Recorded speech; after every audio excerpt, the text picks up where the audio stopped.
Ang tanong mo, Ma'am Cindy, paano ka nakakapag-join sa team mo? Paano ako makausap ng prospect? Ano yan siya guys, matagal ko siya bago na perfect. Matagal ko siya bago nakuha yung timpla. Meron talaga palang mga formula para mabilis mo silang napapa-join sa community mo. Unang-una nga, di ba, yung pagsasala natin, kung talagang kaya ba niya maglabas ng pera para sa puhunan. Yun ang pinaka major sanang gusto kong unahin. Minsan kung makausap ako ng tao, or halimbawa madaming nag-message sa akin, dahil nga napakadami nila, minsan tinitingnan ko yung mga pictures nila, kung sino yung baka pwedeng may ilabas na puhunan kahit maliit lang. O diba, sinasala ko na yung malalaking isda sa mga dilis na maliliit na isda na baka masayang yung 15 minutes ko pag-explain. Sinuset aside ko na muna silang kausapin. Pinafocus ko yung, sorry ha, pero talagang naging strategy ko na medyo effective talaga. Tignan mo yung profile. Maganda ba ang bahay? May kakayahan bang mamuhunan? May internet kaya sa bahay? May cellphone kaya siyang may data?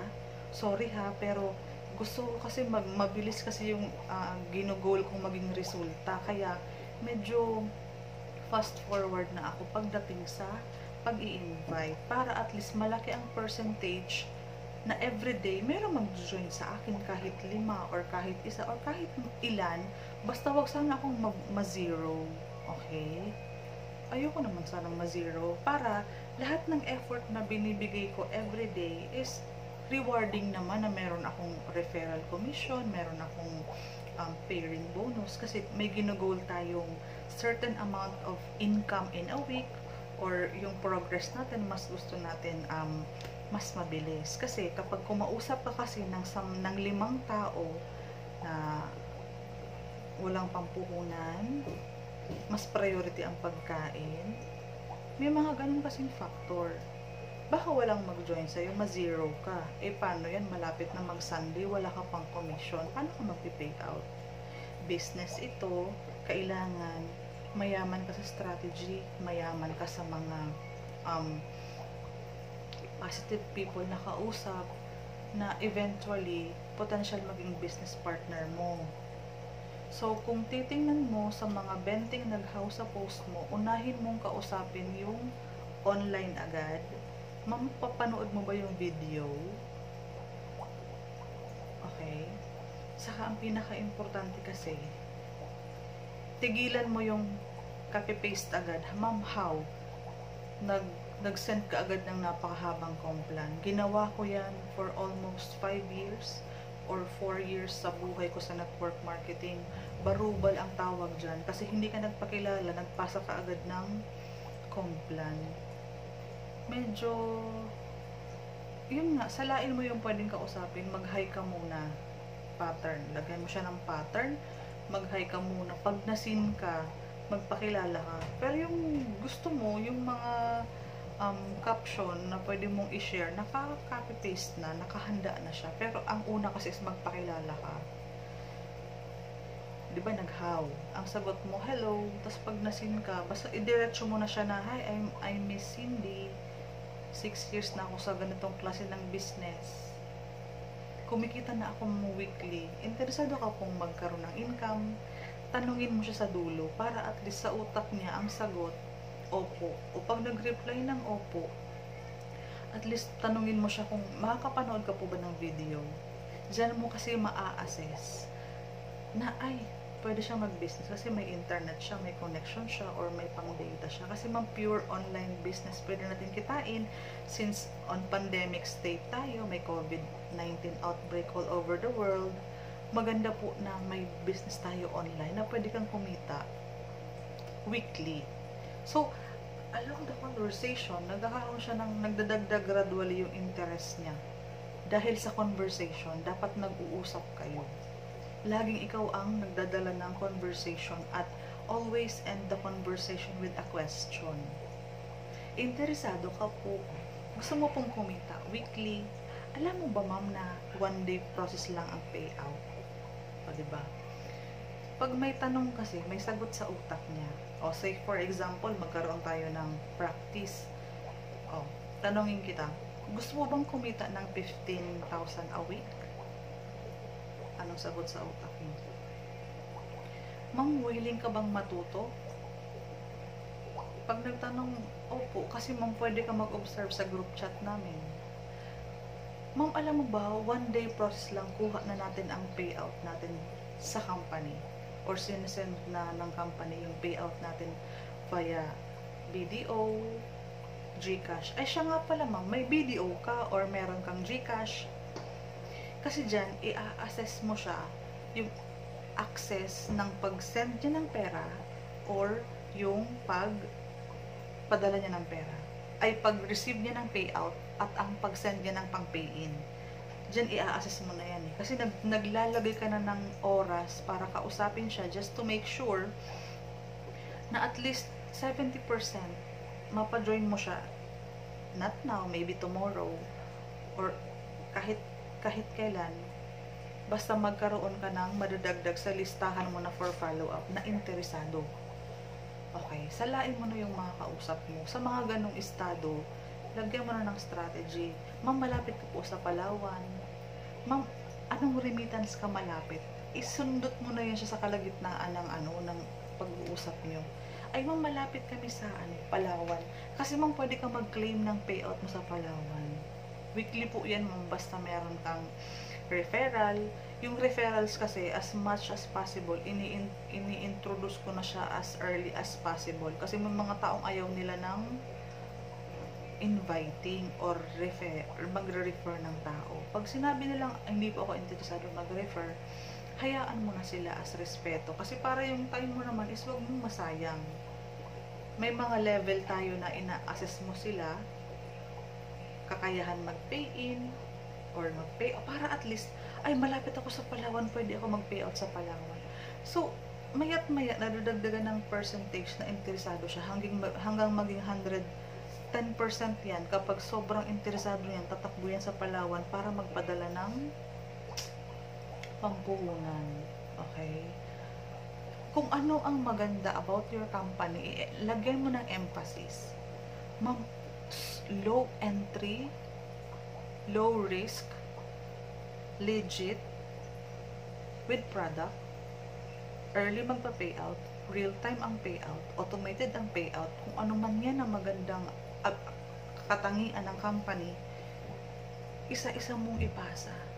Or, kung possible, along the conversation, lagyan mo ng question mark yung dulo, para kahit sabihin mong baguhan man siya, at least sa ganda ng pag-offer mo, pwede siyang mag-join. May possibility ba? Para kang yung mga sales representative sa mall. 'Di ba? Minsan amin mo, wala kang balak bumili ng pang-massage. Napabili ako noon ng pang-massage kasi nga ang ganda niya mag-present. Yung skills na yun ang dapat mong ma-develop. Paano ka mag-explain sa mga bibili ng bahay? Kasi ikaw nag-o-offer ka ng oportunidad na bili mo tong bahay na to, eto yung easy access sa kalsada, malapit sa mall, malapit sa church, malapit sa swimming pool. Mapapakuha ka ng bahay kasi ang ganda niya mag-present. Kasi yun talaga ang maganda about sa real estate na ino-offer mo, di ba? Ganon din sa network marketing. Sunggaban mo kung ano ang maganda na talagang yes siya, mura lang naman pwede kong itry yan. Pero dapat yung comforting words mo sa katapusan ng conversation, yung wag kang mag-alala ma'am, aalalayan kita, i-guide kita, may free trainings kami, manunood ka po, i-orient ka po namin, tuturuan kita mag-post, yung mga bagay na ganun. Or kung gusto mo para ma-save mo yung time mo sa pag-i-invite kasi marami kang nasa list di ba? Dapat gumawa ka ng listahan ng mga for follow-up mo. Ganito kasi yun. Pwede ka mag-record ng video gaya ng ginagawa ko. Huwag mo lang masyadong habaan. Pangalawa, pwede kang mag-record ng yung audio message pwede mo na siyang gawin para marinig ka na lang na nag-i-explain. Or, comfortable ka ba mag-video call tayo? Or kung gusto mo voice call para ma-explain ko ng, 'di ba, mas maayos yung business. Nagka-save time ka na, hindi napagod yung kamay mo. At the same time, yung rapport as business partner, nandun na, narinig niyo yung boses mo. Hindi ka naman tunog scammer. I-check mo po yung Facebook wall ko, Legit Leader po ako. Andyan po yung mga proof ng transaction na active ang team namin, active leader po ako. Andyan po yung aming group page. Kasi di ba sa group page natin, andoon yung mga full details. Meron tayong group page na puro video na lang, na manonood na lang siya. So, kung gusto mo mag-observe, gusto mo mag-aral, eto, pwede mo itong i-watch ang mga video dito. Pwede mong basahin dito yung mga posting.